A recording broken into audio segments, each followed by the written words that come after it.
ধনী গরিব, উঁচু নিচু, বড় ছোট ভেদাভেদ ভুলে গিয়ে সবাই এক কাতারে শামিল হওয়ার দিন। এগুলি ইসলামের যে শিক্ষা, ইসলামের সেই পুরাতন শিক্ষা। ধনী গরিব ভেদাভেদ ভুলে গিয়ে এক কাতারে দাঁড়ানোর জন্য ইসলাম শিক্ষা দিয়েছে নামাজের মাধ্যমে। এজন্য নামাজের মধ্যে বড় ছোট, ধনী গরিব, রাজা প্রজা সবাই এক কাতারে দাঁড়িয়ে যায়।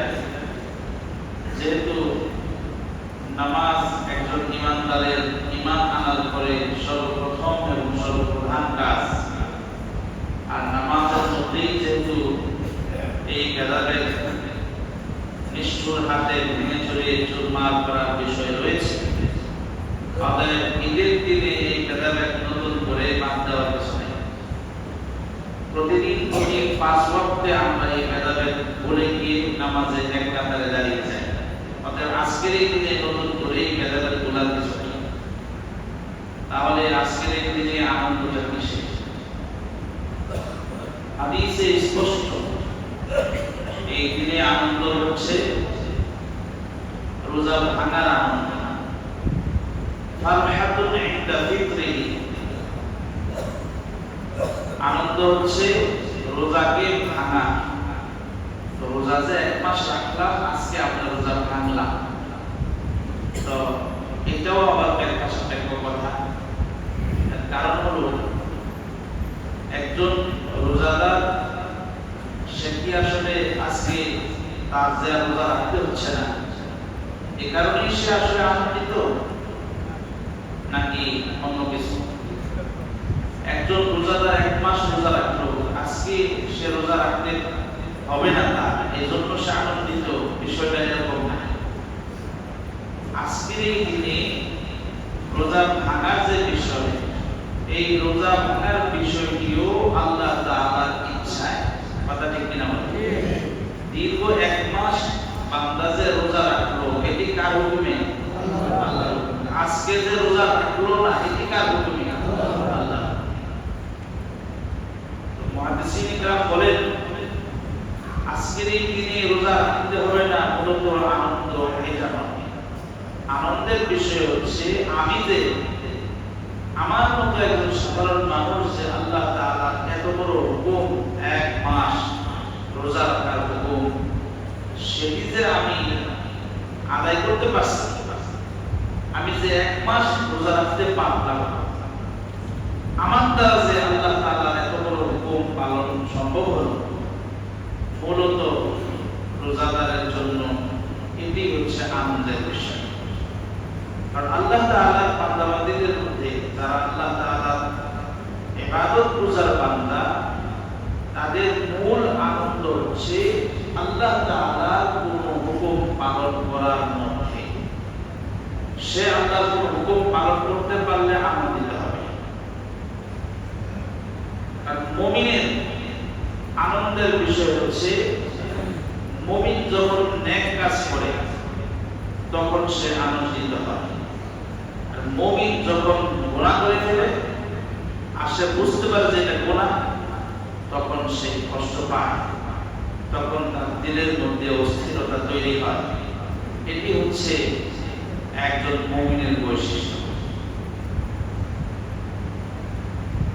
হাদিস শরীফে এই জন্য বলা হয়েছে, ইযা সাররাতকা হাসানাতুকা ওয়া সাআতকা সাইয়্যাতুকা ফাআনতা মুমিন।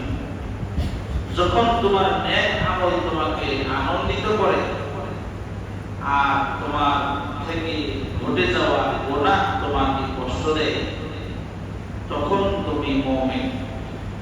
তোমার কোয়ালিটি যদি এই হয় যে নেক আমল করতে পারলে আনন্দিত হতে পারো, তোমার কোয়ালিটি যদি এই হয় যে তুমি নেক আমল করতে পারলে ভালো লাগে, আনন্দ লাগে, আর গুনাহ কাজ হয়ে গেলে খারাপ লাগে, কষ্ট লাগে, এই কোয়ালিটি যদি হয় তাহলে তুমি মুমিন।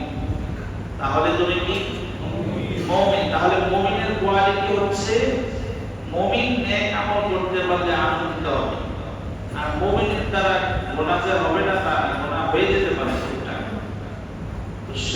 গুনাহ হয়ে যাওয়ার সঙ্গে সঙ্গে কষ্ট পাবে। আর আমরা আমাদের সাধারণ তবিয়ত যেটা অভ্যাস বা আমাদের রুচি যেটা, সেটা হচ্ছে আমরা চাই আনন্দের বিষয় যেন সবসময় অব্যাহত থাকে, আর কষ্ট যেন আমার থেকে চিরতরে দূর হয়ে যায়। এজন্য কষ্টের অধ্যায় বড় হোক, এটা আমরা কেউ চাই না। চাই না কি? আনন্দের অধ্যায় বড় হোক, এটা আমরা চাই। কারণ আমরা কেউ কষ্ট পেতে চাই না, আমরা আনন্দ পেতে চাই। এটা আমাদের সাধারণ অভ্যাস। তো মুমিনের এই আনন্দ কিসের মধ্যে? আল্লাহ হুকুম পালন করার মধ্যে, নেক আমল করতে পারার মধ্যে মুমিনের আনন্দ। সেই সূত্র মতে আজকের এই দিনে তাহলে আনন্দটা কিসের? সবাই মিলে আসছি না, এরকম তো প্রত্যেক অক্টেই আসে। যারা নামাজ পড়ে প্রতি অক্টেই তো জামাতে আসে, এক কাতারে বসে। অনেক সাধারণ মানুষ সামনের কাতারে বসে গেছে, অনেক বড় ব্যক্তিত্ব তার বরাবর পিছনের কাতারে বসতে বাধ্য হয়েছে। এই উঁচু নিচু ভেদাভেদ জ্ঞান নিষ্ঠুর হাতে ভেঙে ছিল তো আগে আমরা সাফ করে গেছি নামাজের মাধ্যমে। আজকের দিনে তো এগুলোর আনন্দ না। আজকের দিনে আনন্দ হচ্ছে মুমিন তার আল্লাহ হুকুম পালন করতে পেরেছে, নেক আমল করতে পেরেছে। দীর্ঘ এক মাস সে 5 ওয়াক্ত নামাজ পড়েছে, সারাদিন রোজা রেখেছে, রাতের বেলায় লম্বা সময় নামাজে দাঁড়িয়ে থেকে রাতের বেলা একটা লম্বা অংশ সে পার করতে পেরেছে। এইভাবে করেছে প্রতিদিন প্রতি রাত পার করার মাধ্যমে এক মাসে সিয়াম সাধনা এবং কিয়াম সাধনার মাধ্যমে এক মাস সমাপ্ত করে আজকে সে এখানে এসে হাজির হয়েছে আল্লাহ তাআলার পক্ষ থেকে। আজকে সে আমন্ত্রিত। এটা হচ্ছে বান্দার আনন্দের বিষয়। এটাই নবীজি বলতেছেন, লিসসাইমি ফারহাতান, ফারহাতুন ইনদা ফিতরিহি ওয়া ফারহাতুন ইনদা লিকাই রাব্বিহি। মুমিনের জন্য দুটি আনন্দ হচ্ছে অনেক বড়। তার মধ্যে একটি আনন্দ হলো মুমিন যখন এক মাস সিয়াম সাধনা করে ঈদুল ফিতরের দিনে রোজা ভেঙে আল্লাহ তাআলা পক্ষ থেকে ফলাফল লাভের আশায় ঈদগাহে চলে আসে, এটা হচ্ছে মুমিনের একটা আনন্দ। আর একটা আনন্দ হলো এর চাইতেও বড়, সবচাইতে বড়, সেটি হচ্ছে মুমিন যখন জান্নাতে যাবে, আল্লাহ রাব্বুল আলামিন জান্নাতে একজন মুমিনকে সাক্ষাৎ দিবেন, সামনাসামনি বসবেন, দেখা দিবেন, কথা বলবেন। ওই দিনে আল্লাহর সাক্ষাৎ লাভ করাটা মুমিনের জন্য বড় আনন্দের। সুবহানাল্লাহ। সম্মানিত ভাইরা, দেখুন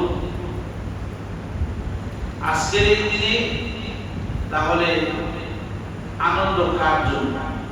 লিসসাইম, সায়েমের জন্য, রোজাদারের জন্য। এই রোজাদারের জন্য আজকে আনন্দ। তবে যে ব্যক্তি অসুস্থতার কারণে রোজা রাখতে পারে না, আর শরীয়ত সম্মত কোনো সমস্যার কারণে, এমন সমস্যা যে সমস্যাটা শরীয়ত, ইসলামী শরীয়ত সমস্যা হিসেবে গ্রহণ করেছে, এই ধরনের সমস্যার কারণে যিনি রোজা রাখতে পারে নাই, তার জন্যও আজকে আনন্দ আছে। আনন্দ হচ্ছে রোজাদারের জন্য, আর ওই বেরোজাদারের জন্যও হতে পারে যিনি শরীয়ত সমর্থিত কোনো ওজরের কারণে রোজা রাখতে পারে। এর বাইরে যারা আছে, সুস্থ সবল সক্ষম কর্মঠর, দুনিয়ার সব জায়গায় সাকসেস, কিন্তু এই জায়গায় এসে সে রোজা রাখতে পারে না, ব্যর্থ, এই ধরনের ব্যক্তিদের আজকে কোনো আনন্দ নাই। আজকের এই দিনে এই ধরনের ব্যক্তিদের কি নাই? আনন্দ নেই। দেখুন সূরা তাগাবুনে আল্লাহ তাআলা বলেন, ইয়াউমা ইয়াজমাউকুম লিয়াউমিল জামঈ যালিকা ইয়াউমুত তাগাবুন। সেই দিন মানুষকে একসাথে জমায়েত করার দিন। চূড়ান্ত ভাবে হার জিতের দিন, সফল হওয়ার দিন, বিফল হওয়ার দিন। আসলের দিন এমন একটা দিন আসবে যে মানুষ চূড়ান্ত ভাবে হয়তো সফল হবে, নয়তো ব্যর্থ হবে।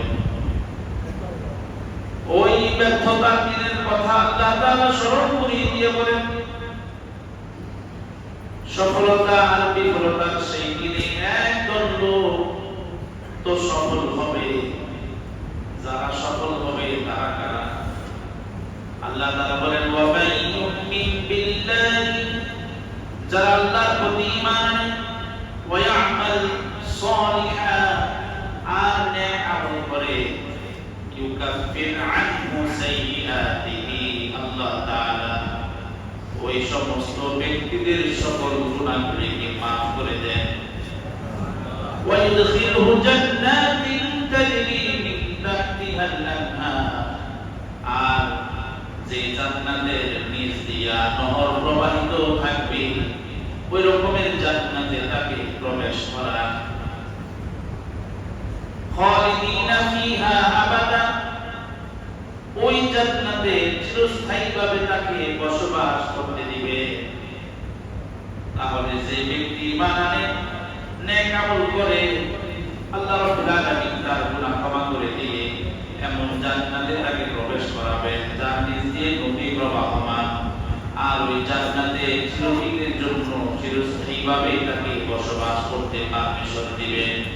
আল্লাহ রাব্বুল আলামিন বলেন, যালিকাল ফাওজুল আযীম, চূড়ান্ত হার জিতের দিন এই ধরনের ব্যক্তি যারা, তারা চূড়ান্ত ভাবে আল্লাহ রায়ে জিতে যাবে, তারা জিতে যাবে, তারা সফল হয়ে যাবে। তাহলে আল্লাহ তাআলার কাছে চূড়ান্ত রেজাল্ট যেদিন প্রকাশিত হবে, সেই দিনে চূড়ান্ত ভাবে কারা বিজয়ী হবে? যারা ঈমান আনে, নেক আমল করে, তারা বিজয়ী হবে। পক্ষান্তরে ব্যর্থ হবে কারণ সেটিও পরে আয়াত আল্লাহ তাআলা বলেছেন, ওয়াল্লাযীনা কাফারু ওয়া কাযযাবু বিআয়াতিনা, যারা কুফরি করেছে, আমার আয়াতসমূহকে অস্বীকার করেছে, মিথ্যা সাব্যস্ত করেছে, উলাইকা আসহাবুন নার খালিদিনা ফিহা, এরাই জাহান্নামের অধিবাসী, চিরস্থায়ীভাবে এরা জাহান্নামে থাকবে। ওয়া বিসাল মাসীর,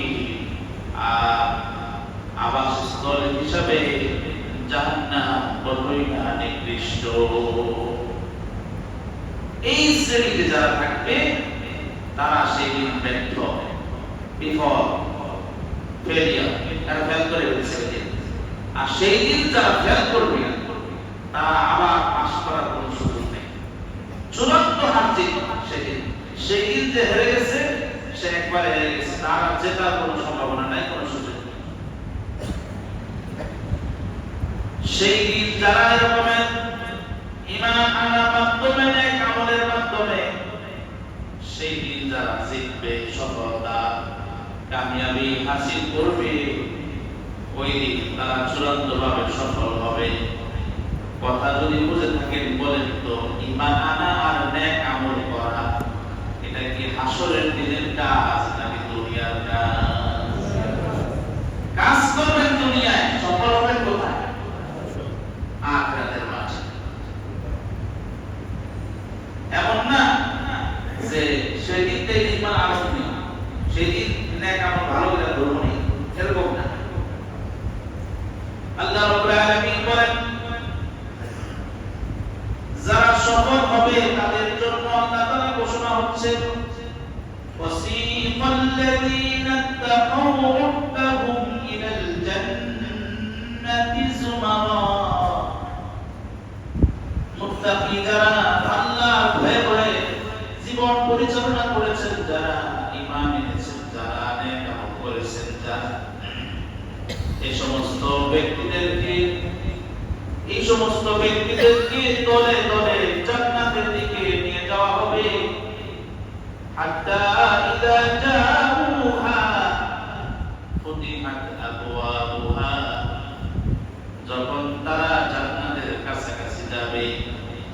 তাদেরকে সম্মানের সাথে গ্রহণ করার জন্য জান্নাতের দরজাগুলো খুলে দেওয়া হবে। وقال لهم خزنتها জান্নাতের বিভিন্ন পর্যায়ে দায়িত্বশীল ফেরেশতারা তখন বলবে সালামুন আলাইকুম তিবতুম ফাদখুলুহা খালিদিন। তোমাদের জন্য শান্তি, তোমাদের জন্য সফলতা, তোমাদের জন্য কল্যাণকামিতা। তোমরা চিরস্থায়ীভাবে জান্নাতে চিরস্থায়ী মেহমান হয়ে, বাসিন্দা হয়ে জান্নাতে প্রবেশ করো। বলেন সুবহানাল্লাহ। তখন তারা খুশি হয়ে বলবে আলহামদুলিল্লাহিল্লাযী সাদাকানা ওয়া'দাহু ওয়া আওরাতানা আল-আরদ নাতাবাওয়া'উ মিনাল জান্নাতি হাইসু নাশা। তারা বলবে সে আল্লাহর প্রশংসা যিনি তার ওয়াদাকে পূর্ণ করেছেন। মুমিন ঈমান আনলে, নেক আমল করলে জান্নাত দিবেন, এই ওয়াদা কার? মুমিন যখন জান্নাতের গেটে যাবে, গেট যখন খুলে দেওয়া হবে, মুমিন বুঝতে পারবে তার সম্মানে জান্নাতের দরজা উন্মুক্ত হয়ে গেছে, জান্নাতে প্রবেশ করতে তার কোনো বাধা না। মুমিন তখন বলবে সেই আল্লাহর জন্য প্রশংসা যিনি তার ওয়াদাকে পূর্ণ করেছেন। নাতাবাওয়াউ মিনাল জান্নাতি হাইসু নাশা। জান্নাতের সর্বত্র আমাদেরকে ঘুরে বেড়ানোর পারমিশন দিয়েছে। মুফাসসিরিনে কেরাম বলেন এই আয়াতে তাফসীরে আছে, এক সাহাবী নবীর কাছে এসে বলতেছেন ইয়া রাসূলুল্লাহ, ইয়া হাবিবাল্লাহ, আমি তো আপনাকে অনেক বেশি ভালোবাসি। আমি যখন বাড়িতে চলে যাই, আর কথা যখন মনে হয়ে যায়, বাড়িতে থাকতে পারি না, দৌড়ায় এসে আপনাকে এক নজর দেখি, দিলটা ঠান্ডা করি, পিপাসার্ত হৃদয়টাকে সিক্ত করে নেই, আমার পিপাসা দূর হয়ে যায়। হুজুর, আমি সেই দিনের চিন্তা করি যে দুনিয়াতে আমি থাকবো না, কেউ থাকবেন না। আখিরাতের মাঠ যেদিন কায়েম হয়ে যাবে, বিচারের রায়ে আপনি যেদিন জান্নাতের সর্বোচ্চ জায়গায় স্থান পেয়ে যাবে, সেই দিন আমার মতো নগণ্য আমি যদি জান্নাতে যাইও, তাহলে আল্লাহ রাব্বুল আলামিন আমার তো আর আপনার মতো অত বড় জায়গায় জায়গা দিবে না। আমার মর্যাদা তো পবিত্র হবে। আমি সেই নিম্ন পর্যায়ের একজন জান্নাতি হইয়া আপনাকে দেখার জন্য যদি চেষ্টা করি, এটা আমার পক্ষে সম্ভব হবে না। হুজুর, দুনিয়ার জমিনে আপনাকে দেখতে মন চাইলে দৌড়ে বাড়ি থেকে আপনার কাছে চলে আসি, কিন্তু জান্নাতে তো এটা সম্ভব হবে না মনে হয়। আল্লাহর নবী কিছুই বলতেছেন না, কারণ তিনি আল্লাহর ওহীর অপেক্ষায় আছেন। আল্লাহ রাব্বুল আলামিন তখন এই আয়াতে কারিমা নাযিল করেছেন, যে আয়াতের মধ্যে আল্লাহ তাআলা জান্নাতি মুত্তাকিদের জন্য খুশখবরি দিচ্ছেন, নাতাবাওয়াউ মিনাল জান্নাতি হাইসু নাশা। ওই জান্নাতীরা আসলে ময়দানে জান্নাতে ঢুকবে আর বলবে আল্লাহর প্রশংসা যিনি আমাদেরকে জান্নাতের সব জায়গায় ঘুরে বেড়ানোর পারমিশন দিয়েছেন। দুর্বলতম জান্নাতীরা উচ্চ মর্যাদা জান্নাতীদের বাড়িতে যাইয়া তাদের সঙ্গে দেখা করার সুযোগ থাকবে। দুর্বলতম সাহাবীরা জান্নাতের মর্যাদা লাভ করার পরে সর্বোচ্চ শ্রেষ্ঠত্বের আসনে যিনি সমাসীন থাকবেন, দুজাহানের সরদার নবী মুহাম্মদ আরবি সাল্লাল্লাহু আলাইহি ওয়াসাল্লামের সেই উচ্চ মর্যাদায় কেউ ফিরে দেখে আসতে পারবে। সুবহানাল্লাহ। আরেকটু জোরে বলবা সুবহানাল্লাহ। আমার ভাইরা, পক্ষান্তরে যারা পাপিষ্ঠ, ওয়াসিকাল্লাযীনা কাফারু ইলা জাহান্নামা যুমারা, যারা কাফির, যারা অবাধ্য, আল্লাহ তাআলার নাফরমান, তাদেরকেও জান্নাতে ধাক্কায় ধাক্কায় নেওয়া হবে, জাহান্নামে নেওয়া হবে। তারা যখন জাহান্নামে দূর করে যাবে, وقال لهم خزنتها ألم يأتكم رسل منكم يتلون عليكم آيات ربكم। জাহান্নামের দারোগা বলবে, তোমরা কেমনে গেলে জাহান্নামে আইলা? তোমরা কি, তোমাদের কাছে কি আল্লাহর পক্ষ থেকে কোনো সতর্ককারী যায় নাই? তোমাদেরকে এই দিনের ব্যাপারে কি সতর্ক করে নাই? জাহান্নামীরা তখন বলবে বালা ওয়ালাকিন হাক্কাত কালিমাতুল আযাব, জাহান্নামের ব্যাপারে সতর্ক করার জন্য আল্লাহর পক্ষ থেকে হুকুম দিয়েছিল যে আমরা সতর্ক হইনি। এইজন্য আজকে সত্যই আল্লাহ তাআলার যে ওয়াদা, আল্লাহ বিধান গ্রহণ না করলে শাস্তির যে ওয়াদা আছে, আমরা সেই ওয়াদা বাস্তবে দেখতে পাইতেছি। বলেন নাউযুবিল্লাহ। এইজন্য আল্লাহ তাআলা বলেন ওয়াতিলকাল জান্নাতুল্লাতী নুরিসু মিন ইবাদিনা মান কানা তাকিয়া, আমার বান্দাদের মধ্যে যারা আমাকে ভয় করে করে জীবন যাপন করে, খাওয়ার সময় ভয় করে কেমনে খাইলে মাওলা খুশি, কেমনে খাইলে বেজার, যে তরিকা খাইলে বেজার হবে ওই তরিকায় খাবো না। অর্থ করি কামাই করার ক্ষেত্রেও ভয় করে কোন পথে কামাই করলে আল্লাহ বেজার হবে ওই পথে যাওয়া যাবে না। দুনিয়ার সকল কাজে মাওলাকে ভয় করে করে যারা চলে, আল্লাহ বলেন আমি আমার সেই সমস্ত আমাকে ডরে না বান্দাদের জন্য জান্নাতের ওয়ারিশত্ব রেখে দিলাম। সুবহানাল্লাহ। মান কানা তাকিয়া, সে ব্যক্তি মুত্তাকি। সম্মানিত ভাইরা, এজন্য আমি আপনাদেরকে বলবো, এক মাস ফজরের নামাজে জামাতে মসজিদ হয়ে গেছে, আর ঈদের দিনে সকালে জামাতে 3.5 কাতার, আজকে আমি দেখেছি 3.5 কাতার হয়েছে। আল্লাহর যেই বান্দা 20-30 হাজার টাকা বেতন পাওয়ার জন্য মাসের 30 দিন পরিশ্রম করে, আল্লাহর সেই বান্দাই চিরস্থায়ীভাবে জান্নাত লাভের জন্য 1 মাসও টানা ইবাদত করতে পারে। তার সারা জিন্দেগিতে কোনো 1 মাসও, অনেক আল্লাহর বান্দা এমন আছে সারা জীবনে 20-50-60 বছরের জীবনে 1 মাসও সে টানা ইবাদত করতে পারে, যেই ইবাদত দিয়ে সে চিরদিনের জন্য জান্নাত লাভ করবে, চিরস্থায়ীভাবে জান্নাতের মালিক হবে, সে ওইটা পাওয়ার জন্য সে 1 মাসও কষ্ট করতে পারে নাই। আর 20-30 হাজার টাকা একটা ঘরের মালিক খাওয়ার জন্য, হ্যাঁ, অল্প একটু জায়গার মালিক খাওয়ার জন্য দৈনিক 10 ঘন্টা, 8 ঘন্টা, 12 ঘন্টা, 16 ঘন্টা লাগাতার পরিশ্রম বান্দা করতেছি। বান্দা বুঝে না আমি এত পরিশ্রম করতেছি কি পাইতেছি, এই সামান্য কিছু পাওয়ার জন্য এত পরিশ্রম লাগে, জান্নাত পাওয়ার জন্য কি লাগে, যে জান্নাতের 1 বিঘত পরিমাণ জায়গা সারা পৃথিবী কয়েকশো বার বিক্রি করলেও হবে। সুবহানাল্লাহ।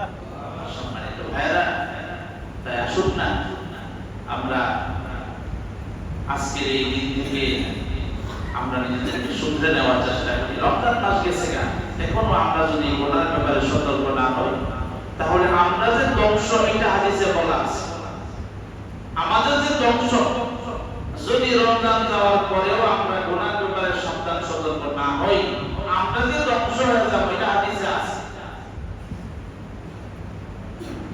সেজন্য ভাই, বড় কষ্টকর একটা পরিস্থিতি আসবে হাসরের ময়দানে। বহু কষ্টের বয়ান তো শুনছেন ইতিমধ্যে, একটা কষ্টের বয়ান আসবে এরকমের, নবীকে ডেকে নিয়ে হাজির করা হবে আর উম্মতের আমলনামা নবীকে দেওয়া হবে। বন্ধু, আপনি তো আপনার উম্মতের জন্য আমার কাছে এত আবদার করবেন, আপনি যদি আপনার উম্মতের সব হাল হাকিকত জানার পরে তাকে আপনি উম্মত বলে আমার কাছে সুপারিশ করেন, যা আমি কথা দিলাম আপনার সুপারিশ আমি রাখবো, কিন্তু আপনি আপনার উম্মতের আমলনামা একটু দেখে নেন। সূরা নিসা আয়াতে তাফসীরে আছে, ফাকাইফা ইযা জিনা মিন কুল্লি উম্মাতিন বিশাহিদিন ওয়া জিনা বিকা আলা হাউলাই শাহীদা। এই আয়াতে তাফসীরে আছে এই কথা, নবীকে আমলনামা দেওয়া হবে। নবী যখন আমলনামা দেখবেন, আমার উম্মত ফজরের নামাজও নাই, আমার উম্মত যোহরের নামাজও নাই, আমার উম্মত আসরের নামাজও নাই, আমার উম্মত মাগরিবের নামাজও নাই, আমার উম্মত এশার নামাজও নাই, আমার উম্মতের সামনে 1 মাস রমজান মাস এসেছিল, এই রমজান মাসেও তাকে প্রত্যেক ওয়াক্ত নামাজে পাওয়া যায় নাই। আমার উম্মতের সামনে রোজা আসছিল, সে তো রোজাও রাখে না। আমার উম্মতের সামনে হালাল হারামের বিষয় আসছিল, সে তো হারাম থেকেও বাঁচতে পারে নাই। আমার উম্মতের সামনে পর্দা আসছিল, সে তো পর্দাও রক্ষা করতে পারে নাই। আমার উম্মতের সামনে হক বাতিলের দ্বন্দ্ব হয়েছিল, সে তো সাহস পেরা হকের পক্ষ অবলম্বন করতে পারে নাই। এইভাবে করে সবকিছু যখন উম্মতের হালত নবীর সামনে যখন পরিষ্কার হয়ে যাবে, তখন নবী বলবে, উম্মত তুমি যখন ঘুমায় থাকতা, তুমি ফজর নামাজে ঘুমায় গেছো, তুমি একটাবার খেয়াল করলে না যে আমি তোমার নামাজ শিক্ষা দেওয়ার জন্য বাইতুল্লাহর পাশে গিয়ে যখন সিজদা দিছি, তখন আবু জাহেলের লোকেরা আমার মাথার উপরে ওটের নাড়ি চাপাই ছিল। আমি শ্বাসরুদ্ধকর পরিস্থিতিতে পড়ে গেছিলাম, আমার শ্বাস বন্ধ হয়ে মারা যাওয়ার উপক্রম হয়েছিলাম। উম্মত তুমি আমার সেই কথাটা খেয়াল করলে না? উম্মত তুমি হক কথা বলতে পারলে না? তুমি জানো না তায়েফের ময়দানে আমার শরীরের মধ্যে পাথরের আঘাত বসন্তের দাগের মতো হয়ে গেছিল? তুমি কি একবার মনে করলে না? তুমি কি মনে করলে না যে আমি নবী 3 মাস আমার পরিবারের আমার যতজন স্ত্রী ছিল কারো উপরে 3 মাস লাগাতার কোনো চুলা জ্বলে না, কোনো পাকের ব্যবস্থা ছিল না, না খেয়ে থাকছে কত কিছু। উম্মত তুমি এতই হারাম খাইলা, তোমার এতই ক্ষুধা, তুমি একবার চিন্তা করলা না তোমার নবীর ঘরে 3 মাস চুলা জ্বলে নাই, তোমার এত খাইতে হবে? এইভাবে করে নবী যখন সমস্ত কিছু উম্মতের দেখবেন, তখন নবী এই উম্মতের ব্যাপারে আল্লাহর কাছে সুপারিশ করবেন। আল্লাহ বলবেন বন্ধু, আপনি যদি আপনার উম্মতকে উম্মত বলে আমার কাছে সুপারিশ করেন, তাহলে আমি কথা দিলাম রাখবো। কিন্তু নবী বলবেন, উম্মত তুমি আমার উম্মত হতে পারো না, তুমি আমার সামনে থেকে দূর হয়ে যাও, তুমি আমার সামনে থেকে দূর হয়ে যাও। সুবহান নবীজি এরকমের উম্মতকে তখন তারাই দিবে। ও ভাই, তখন কি আপনার নেতা বা কর্মী, আপনার বংশ পরিচয়, টাকা পয়সা, আপনার সম্মান মর্যাদা এগুলো আপনাকে জান্নাত পর্যন্ত পৌঁছাইতে পারবে? সম্মানিত ভাইরা, এজন্য এই কথাগুলো মাথায় রাখেন। আর আল্লাহ তাআলার কাছে নিজের তওবা করে ভালো হওয়ার জন্য চেষ্টা করে। আজকে ঈদের নামাজের সময় আমরা চলে আসছি, কত আনন্দ, আমাদের নতুন নতুন পোশাক পরে চলে আসছি, কিন্তু এই আনন্দ প্রকৃত আনন্দ না। প্রকৃত আনন্দ হচ্ছে মুমিন আল্লাহর ইবাদত করতে পারে, এটাই তার জন্য প্রকৃত আনন্দ। এজন্য 1 মাস আনন্দিত, 1 মাস আনন্দের কাজ করার পরে আজকের আনন্দ প্রকাশ করার জন্য আবার 2 রাকাত নামাজ পড়ার ব্যবস্থা করা হয়েছে। আল্লাহ রাব্বুল আলামিন আমাদের সকলকে কথাগুলো আমল করার তৌফিক দান করেন। আমিন সুম্মা আমিন। আমরা